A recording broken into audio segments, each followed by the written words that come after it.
you have enough data on a person, especially biometric data, and if you have enough computing power, you can understand that person better than the person understands himself or herself. And then you can control this person, manipulate them, and make decisions for them. Can you imagine that in 10 years when we are sitting here, we have an implant in our brains, and I can immediately feel, because you all will have implants. People will literally be part of a network. All the bodies, all the brains would be connected together to a network, and you won't be able to survive if you're disconnected from the net. With AI taking over many of the unskilled and possibly some of the skilled activities, then there will be people for whom seems to be society. It won't have much use for these people. We need to accept that there will be some pain in the process. I think we're going to have to think about a recalibration of a whole range of human rights that are playing out online. Individual carbon footprint tracker. Many of these things will be built directly into our bodies. That's a hostile corporate takeover of your body and a digital surveillance censorship dictatorship. President Eisenhower tried to warn us about this years ago.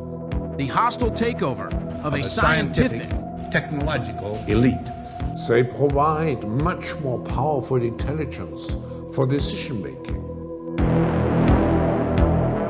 Can a microscopic tag be implanted in a person's body to track his every movement? You will rule on that. The next phase is the surveillance going under our skin. Now that we've cracked the code of life, it will not take much longer before we can start to play God. The new powers that we are gaining now, especially the powers of biotechnology and artificial intelligence, are really going to transform us into gods. It's a total, complete AI takeover of every facet of human life, like Harari and others have been saying. Given all the technological developments, it might be feasible, even easy, to support people, even if they don't work, to give them a universal basic income, to give them enough food, enough medicine, and so forth. The big question is meaning. What will they do all day? And one of the answers is that they will just play computer games all day, virtual reality games.